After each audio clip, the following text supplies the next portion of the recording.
From Pesach till Bamidbar, it's the only parsha that you read one, right? In other words, it's the longest parsha in Vayikra and it's the shortest chitas. Because last week was 2 parshas, 2 weeks ago was 2 parshas, next week is 2 parshas. They're shorter parshas, but together they're more than 136. And made is a long parsha. The beginning of the parsha is about Koyanim. The middle of the parsha is about Karbanis of Yom Tif. It's not really about Karbanis, it's about Yom Tif. And the end of the parsha is a variety of different things. How much? A variety of different things. You have Atat Tzava again, about oil for the menorah. You have about Lechem Aponim. And then you have the story of the Mikalel. The Mikalel means the fellow who curses, who blasphemes, who curses Hashem's name. RaShI says someplace else, and I'm assuming it's from Chazal, that the Mikalel and the Mekoshish were at the same time. The Mekoshish is in Bamidbar someplace. In which parsha? In Shlach. The Mekoshish is the guy who's chopping water, collecting water on Shabbos, and he gets skila. The Mikalel curses, and he gets skila as well. The 2 stories happen at the same time. Nevertheless, one is in Sefer Vayikra, in Parshas Emer, one is in Sefer Bamidbar, in Parshas Shlach, and of course all of these things have reasons and need reasons, but it's beyond the scope of this class. So I decided to do the Mikalel, to the blasphemer, the one who cursed. That's what I decided to do. Why? I never did it, and I'm curious about it. But I started backwards. The first thing I did when I opened up was, I started with the Zohar. And I found, with the Zohar. And I found something very interesting. The problem is, I looked in the translations of the Zohar, I think it's mistranslated. I think the correct pshat in the Zohar is a very, very tifa pshat. In the Mikalel, which I'm going to get to at the end of the Shir, Yirtzeh Hashem. But the story of the Mikalel basically is, a Jew comes out of Mitzrayim, his mother is Jewish and his father is a Mitzri. RaShI says something extraordinary, that he was the only such case. The Jews were slaves in Egypt. And I don't need to tell you what happens to female slaves. They're treated worse than cattle. You know what the American Goy did to his slaves? Besides for the beatings. They had no respect for them as people. RaShI says that every single Jew who came out of Mitzrayim knew who his father was. And they were Jewish. And RaShI says that in Chumash, in Parshas Pinchas, every one of the Shvatim is mentioned with Hashem's name. Hayochini, Hayomini. The first letter is a Hey, the last letter is a Yud. That Yud came backwards. As the Rebbe is that Hashem is testifying that every Jew who came out of Egypt had a Jewish father. Even though the Mitzrayim abused the Jews in the worst kind of ways, the Jewish women were Tahirim, with the exception of one. Her name is mentioned in our parsha. Shloimis Bas Divri. Shloimis means she was very friendly. Divri means she did a lot of talking. And anyway, a Mitzri raped her, took advantage of her. And she had a son from a Goy. She was Jewish, he was a Goy. And in this week's parsha, he curses, he blasphemes, and he ends up getting stoned for it. This is the story in our parsha. So I want to start from the very, very beginning, which is, what was the status of this man whose mother was Jewish and his father was a Mitzri? The son was stoned? The son, yeah, the one who had cursed. The one whose father was a Mitzri, his mother was a Jew, curses, and he gets stoned for it. So the simple pshat is, he's a Jew, but he's a pogum. Api halacha, the son of a Jewish woman from a Goy is considered pogum. He's not a miyuchas, he's not a kohen, he's not a Levi, he's not a Yisrael, he's a Jew, but he's not a kohen, he's not a Levi, he's not a Yisrael. Finished. The shaila is he a mamzer or not? So the presumption was that he was not a mamzer, which is a shtickle shved, because his parents were married. If his mother was married, and if his mother was married, so that's also another child. There's actually days that hold that a married woman who lives with a guy, the child is also not a mamzer. But remember, it's before Matan Torah. There were different rules. Yidden were Mitzrayim. It was before Matan Torah, and they were slaves. And a slave in Mitzrayim, you could make a very good case that B'chlal no yiches. So the Ramban suggests in Pshutim Shel Dvarim that this boy was a pogum, meaning to say he was not a kohen, he was not a Levi, he was Jewish. But there's 10 categories of Jews. The first 3 are kohen, Levi, Yisrael. Then you got a bunch of others. You have an Eved, then you have a and you have a Ged, and you have a Mamzer, and you have a Nasser, and you have a Shtuki, and you have a Nasufi, and you have a Givaini. There's 10 categories of Jews, and he was not a Meyuchas. That's one opinion. Then Ramban also brings an opinion that he was a Mamzer. Because there is a Das Yochid, there is a day of one, which we don't paskin like, that a Jewish man, in other words, a Jewish woman, from a goy, even if she's a pnoi, she's not married, the child is a mamzer. There's such a day in the Gemara, it's not lahalocha, but there's a suggestion that he was a mamzer. The most upsetting approach is that the third approach is Yidden in Mitzrayim were goyim. So long as Yidden in Mitzrayim they were goyim, they follow the laws of Yichus of the Sheva Mitzvahs B'Neiach. What are the laws of Yichus of the Sheva Mitzvahs B'Neiach? You go after the father. Right? If you have a mixed marriage, okay? The mother's an Italian, the father's Chinese. According to halacha, that man is Chinese because you go after the father. Everything goes after the father. It's only by Yidden you go after the mother. Before Matan Torah, Yidden were all goyim. They kept Sheva Mitzvah goyim. You go after the Yichus of the father. So the Jews saw him as a goy. They didn't see him as a goy because there was something wrong with how he was born. They saw him as a goy because if you were before Matan Torah, you go after the father by Yidden and by goyim. His father was a goy. He was a goy. So he left Mitzrayim. This is the Ramban. This is the Cheskuni and the Ramban. He left Mitzrayim as a goy, and everyone knew he was a goy. They didn't even circumcise him, didn't give him a bris, which meant, I was thinking as I was reading, he didn't eat from that carbon Pesach and Mitzrayim. He couldn't eat because he was a goy. He was an adult. If you're adult, you can't do carbon Pesach. He knew that he was a goy simply because before Matan Torah, even Yidden go after the father. His father was a goy. He was a goy. He grew up and put himself through Gidus. He grew up and put himself through Yid. He had himself converted. And he became a Yid through his own actions. When I read this, you feel so bad for this man. Had such Mesiras Nefesh. He leaves Egypt. He follows his mother. The Jews don't see him as a Jew. He converts to the Jewish people, and he ends up dying for cursing. So the three different ways of understanding who this man was. The first was he was a Jew, but he was a pogrom. The second was he was a mamzer. He's a Jew, but he was a mamzer based on the shtas yochid, that a goy with a ishi Yisraelis, the child is a mamzer. And the third is that he left Egypt as a goy, and he converted himself afterwards. What's the tzad hashavish shebehem? The tzad hashavish, this is a very unpleasant aspect, but you have this in the Gemara in Masechta Pesachim. That there's the Gemara has other places in Shas as well for different circumstances and different issues. That the Chazal tell us that a Yid has certain midas. Right? You know the story with the Givonim. The Givonim were Geiri Tzedek. The Givonim were converts. And there's a tragic story in Tanakh where there was a plague. People were dying. Jews were dying by the hundreds.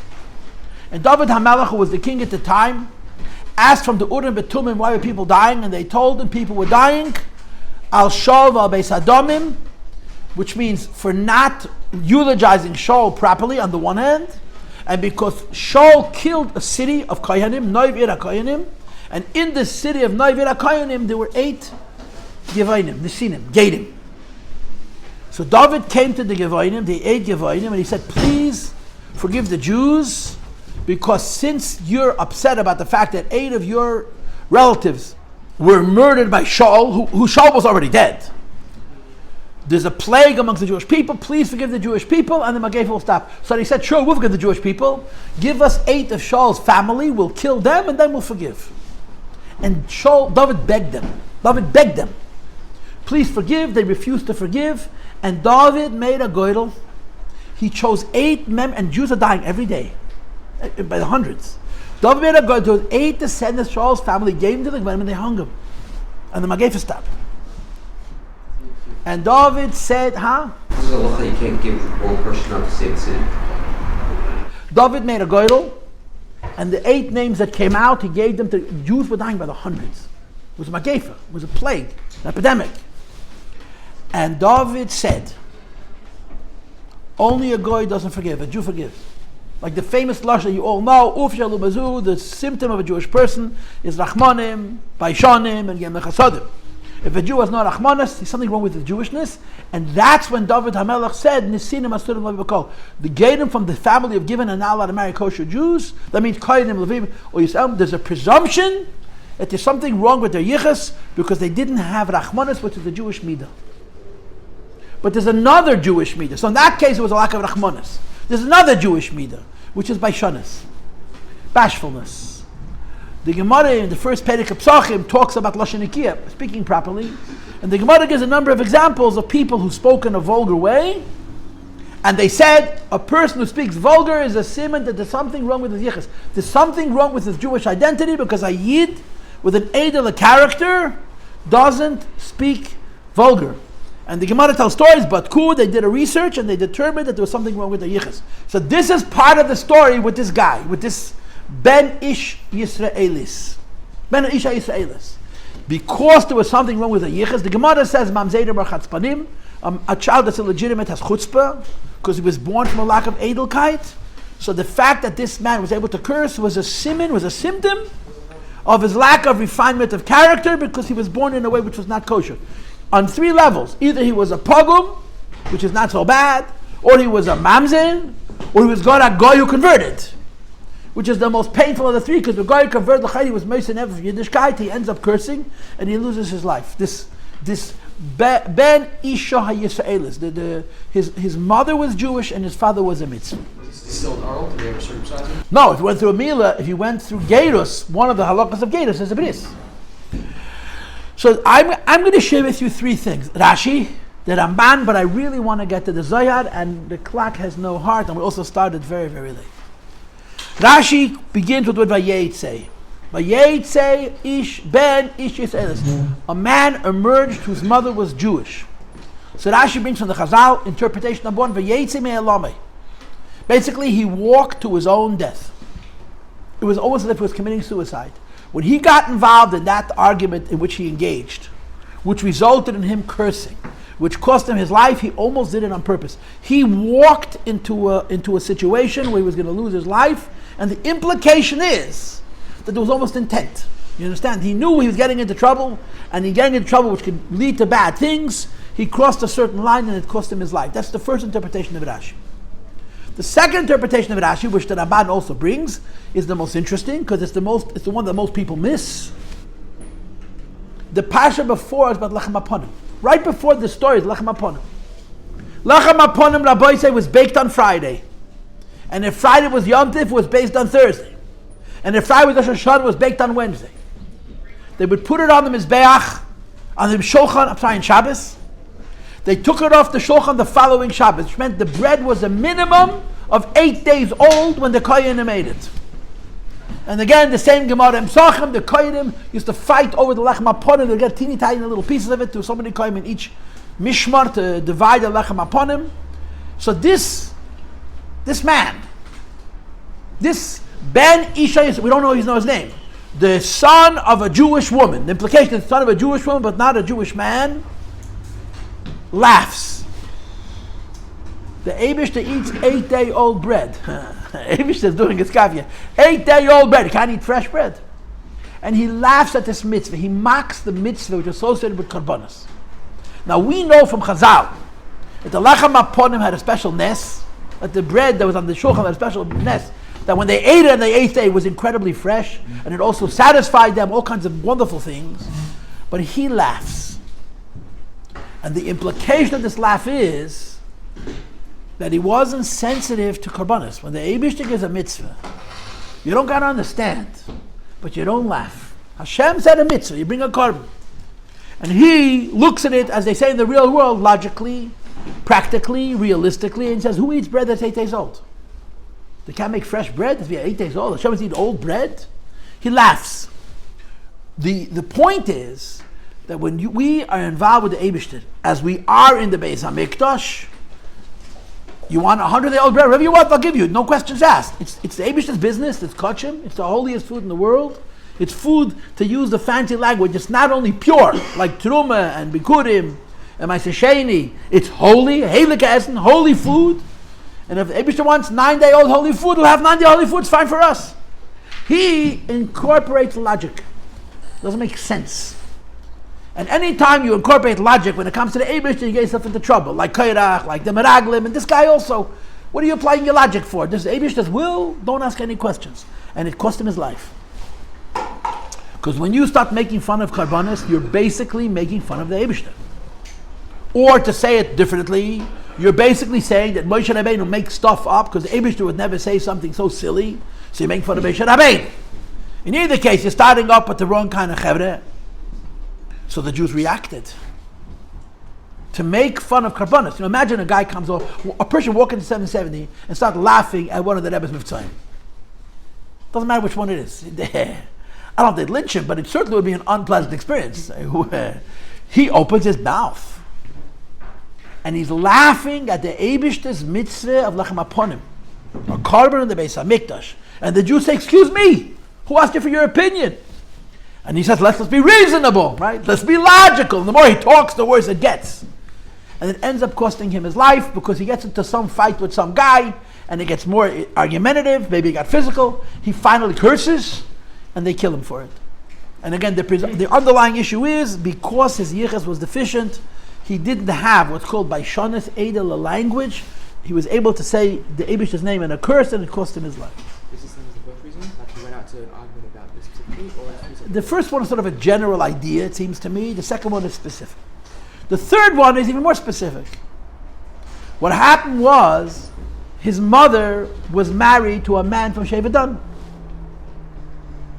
His mother, whom he knew, was married. His father was an Egyptian. And according to RaShI, that was the guy that Moshe Rabbeinu killed. Yeah, Moshe Rabbeinu killed which Mitzri? The one who lived in Bas David. His father was dead before he was born. So he's living with his mother. His mother was Shevet Dan. And someone figured out, wait a minute, this is not your father. You're a mamzer. You're a pogum. You're a Getzed. You don't belong here. Go live in the second special. Go live with the Eidav Rav. You don't belong in one of the 12 Shvatim. In other words, they kicked him out of a camp, of a community, which had yichus, and they sent him, go live over there where the Eidav Rav lives, when people don't know who their father is. And he said, excuse me, my mother's married to a man from Shevet Dan. I spent my entire life with Shevet Dan. I lived with the Jewish people in Egypt when they were enslaved with Shevet Dan. You have to understand, when Moshe killed that Mitzri, how old was he? 15. So this guy, when he left Mitzrayim, was 65 years old. We're not talking about a little kid. This man was born before Moshe Rabbeinu left Egypt at the age of 15. So now Moshe's 82. How old is he? He's 67 years old. I lived my entire life with Shevet Dan. It's like, please don't tell anybody. Let's keep it quiet. I've lived my whole life with Shevet Dan. No, you don't belong here. And it became an issue. The guy who started up with him, Bepashtus, was a nudnik. He could very well have left it alone. I don't know what his interest was, but the Ben Isha Yisraelis curses the Eibishter. He gets very upset, and he doesn't curse the person who started up. He curses the Eibishter, and it cost him his life. And the only way to explain the curse the Eibishter, what the Eibishter do, was the Eibishter guilty that someone kicked him out of the camp? The Hasbara Shudav Bepashtus is for making these rules. My mother's married to a Danite. I lived my entire life with Dan. I lived with Dan in Egypt 50 years. For 60 years, the Papa was a slave. With Shevet Dan. Now you're kicking me out? Now? You could have sent me flying when I was a boy. Sent me back to the Mitzrayim. I would have a better life. And he gets really upset and he curses the Eibishter. And again, he curses the Eibishter because the Eibishter was the one who made these laws of Yichus. You live amongst Jews for so many years. In the halacha, by the way, is, let's say a goy, a red-blooded goy, moves into a Jewish community, and for whatever reason, nobody knows. Maybe he doesn't even know. And he lives there for generations. And his children live there, and his grandchildren live there. They all marry Jews. Yeah? If it's forgotten that the patriarch of the family is a goy, halachically they're Jewish. Mishpacha shenitma'a nitma. A goyish family that's similar to the Jewish people is considered Jewish. Even Mashiach is not going to expose the mishpachas that were assimilated to the Jewish people, whether they were Mazeidim or they were Goyim. If you forget your Mamzeidus, if you forget your Goy status, when Mashiach comes, it's not going to be exposed. So had this guy not been uncovered, figure a generation, 2, 3, everyone would have forgotten about it. He would have been from Shevet Dan, no questions asked. Someone exposes it, he gets really, really upset. He's not only upset at the person who showed him up, he's upset at the Eibishter for making the rules, and he curses. He can't hold himself. And it cost him his life. This is RaShI. Of course, another aspect of this is that his mother was the only woman. I mean, you know what it used to be slaves? Women slaves should not let goyish masters take advantage of them. It was the highest kind of mesiras nefesh. And she was not so careful. She didn't have the sufficient tznius, and we blame her for his vulgarity, for his lack of edelkeit in his language. This is RaShI. Okay? Now, the Ramban, the truth of the matter is, whatever the Ramban has to say, I already said in my introduction. Otherwise, the Ramban the Ramban focuses on lechem aponim. Ramban says, he doesn't bring the two pirushim of RaShI, just the first one. That this guy said Hashem needs to eat food that's 9 days old, they can't eat fresh food. So someone called him out, excuse me, the Eibishter makes a mitzvah, don't judge the Eibishter, don't use logic and apply it to God and try to think of the Eibishter to figure it out. And it became an argument, and the argument got heated, and more heated, and more heated. In other words, it wasn't even about his yichus. It was simply because he opened up his mouth against a mitzvah of the Eibishter about karbanis, and he wouldn't back off, and he didn't argue with him. He felt very cornered, maybe got very heated, and he curses, and it cost him his life. This is the Ramban. This is more or less, the Ramban adds nothing new. But again, what the Ramban is saying that's interesting is, this man followed his mother, he didn't follow his father. Now you see, you can't say that according to RaShI, because according to RaShI, his father was killed before he was born. RaShI holds that the mitzvah Moshe Rabbeinu killed was the father of this man. So it's only the Ramban who could say that this man's father may have been well alive, he's an Egyptian man, he may have been an Egyptian master. And he chooses to be with his mother, who's a slave, rather than to be with his father, who's a master. He's zoicha to leave inside with the Jewish people, but this is his unfortunate, his tragic end. Then you get to the Zohar. And the Zohar says, Shusel, a pshat, very interesting pshat, the pshuta shamikra, it's almost like a RaShI in Zohar. But then the Zohar offers something very deep and profound. And I have to say, I'm going to tell you how I took out a translation of the Zohar. I looked at the translation, and I'm disagreeing with the translation. I'm reading this, I needed help with the Aramaic. So I took out a Targum, I didn't like what he said. I'm saying a different pshat. To me, the Zohar says something very deep. The Zohar himself says, this is a secret, don't tell anybody. But the beginning of the story is as follows. There's a woman named Shleimis Bas Divri. She's got a tznius issue. RaShI holds that she was raped. The Zohar says, no, she went to live with a goy. She comes home. Her husband sees that she's coming into the house. And her husband says, you live with a goy? I'm done with you. And he marries another woman. And never lives with Shleimis Bas Divri again. Shleimis Bas Divri has a son. The father, the former husband, married another woman. And this was a second child. It was an argument between these two men. They were almost like brothers. Shleimis Bas Divri was married to a guy, we'll call him Chaim. She did an Aveda with a Mitzri.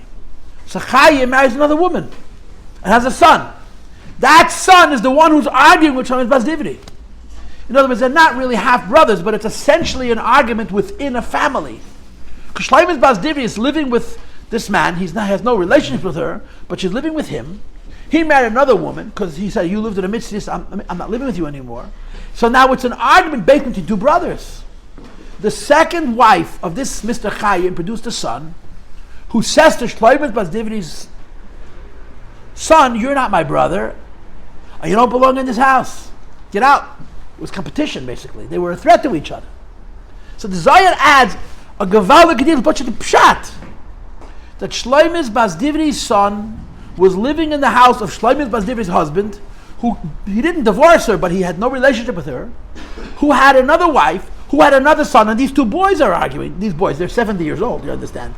If you do the math, again, if you hold that this was the child, the man who lived with Moshe Rabbeinu killed when he was 15 years old, but the Zohar doesn't necessarily have to hold that. Bottom line is, you have an argument, not in a shevet, but in a family. The second wife of this mister has a son who's arguing with the son of Shleimis Bas Divri, who was the first wife of this mister, and says, you don't belong in my house, you're not my father's son, whatever you are, you're a mamzer, you're a goy, you're a good Jew, but my father's not your father, get out of the house. So it's very personal. It's a fascinating interpretation, it's a fascinating insight. So the Zohar adds this little detail that explains the drama, why it was so personal, why he got so upset, Why you got so upset? But then the Zohar says something more. And this is really very upsetting. But it's the Zohar says that this whole story is such a deep secret, you're not allowed to even reveal it. It's like three or four times, don't reveal it. Here I go revealing it.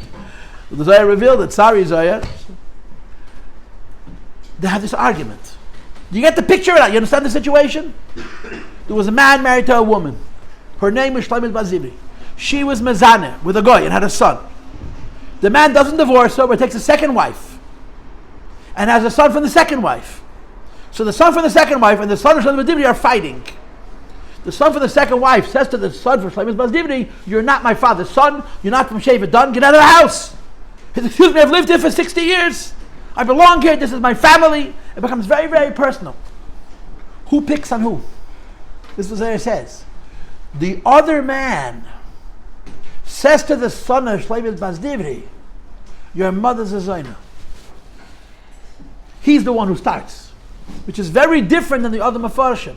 The second man, who's a legitimate Jew, says to the son of Shlomo Bas Zivri, "Your mother's a harlot. Your mother's not seen like a woman."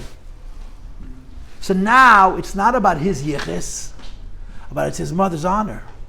He's making fun of his mother, and he's saying the worst thing about her, that she's not behaving the way Jews must behave. A story that happened decades before.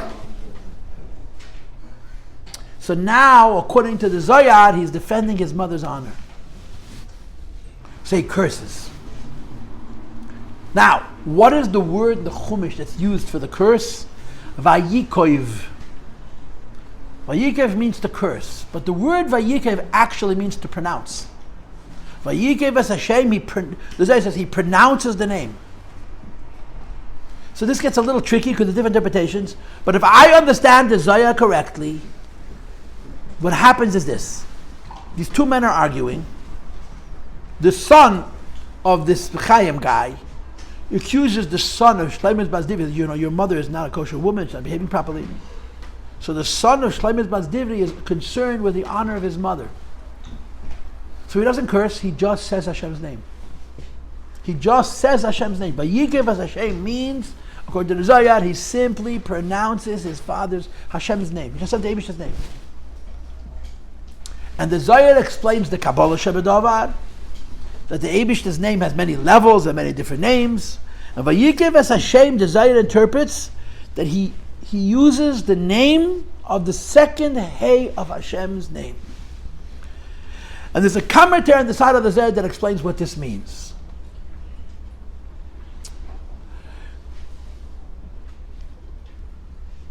When you use the name of the Eibishter, you have to mean the Eibishter. If you use the name of the Eibishter and you mean something less than the Eibishter, the expression that's used is it's Oivda Avodah Zarah V'Tares, worshipping Hashem in purity. In other words, let's explain it in different words. Hashem runs the world. Hashem is in charge of everything. If you assert that something in the Eibishter's world Hashem is not in charge of, that's essentially saying that there's more than one power, which is the concept of Avodah. It's not acceptable. So this man, the son of Shlomo Bas Zivri, all he does is he says the name of the Eibishter, but the name of the Eibishter on the Shem Malchus, he called the lowest level, and he tries to state that this name of the Eibishter, which it's on the level of Malchus, is in some way separate from the Eibishter. Why is he doing it? Because he wants people to hear him and not hear the other guy. He's protecting his mother's honor. He says, how am I going to get people not to hear what this guy just said about mother?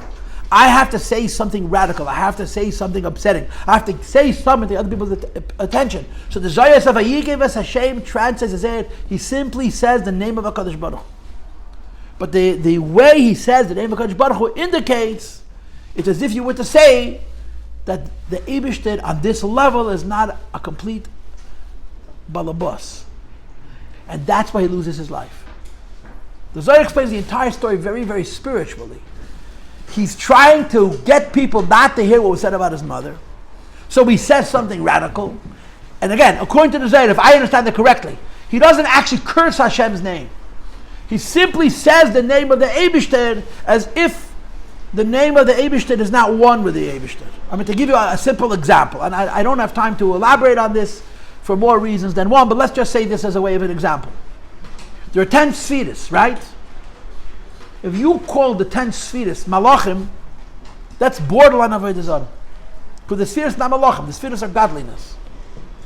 This guy more or less does it. He takes the name of the Eibishter and he tries to paint it as if it's in some way separate from the Eibishter, and his whole motivation is that people should stop listening to what the other guy is saying and listen to him. So his Aveda is bedake dedakas. His Aveda is so tiny. His crime is so minute. What did he do? He's trying to protect his mother's honor, so he doesn't curse as the Pshat, the Pashtas is. He mentions the name of Vayikei Ves Hashem. He enunciates the name of the Eibishter, but he enunciates the name of the Eibishter the kind of way that suggests that there's two Eibishters. The Eibishter is not, the Hashem is not the Kvul B'Abayis. This other entity has some kind of separateness, and that's why he loses his life. The Zohar says this interpretation of this parsha, you have to keep a secret. You shouldn't disclose it. And I'm going to say humbly, the reason the Zohar says it is because when you read the story, you're reading about a man who lost his life for an incredibly theoretical Aveda. His crime is very small. It's Avodah Zarah in the finest way. Which leads us to another conclusion. That the Zohar is proposing, what the Zohar is really proposing, is that this man, this Ben Isha Yisraelis, this man whose father was a goy, and whose mother was Shlomis Bas Divri, whatever opinion that Ramban you're going to follow, he was a pogrom, he was a mamzer, he was a geir, was actually a great man. And his crime was according to his level. That's the only way to explain the Zohar. That a person did what amounted to the slightest Aveda. But because of who he was, it's considered a very severe Aveda, and it cost him his life. In other words, in Pshutim Shel Dvarim, he curses the Eibishter. The way the Zohar is explaining it, he doesn't curse the Eibishter, he simply says Hashem's name to distract what other people are saying, and that's why he's killed. The Zohar has another detail. The way the Zohar explains it is that Malchus has chesed and has gevura because he made a separation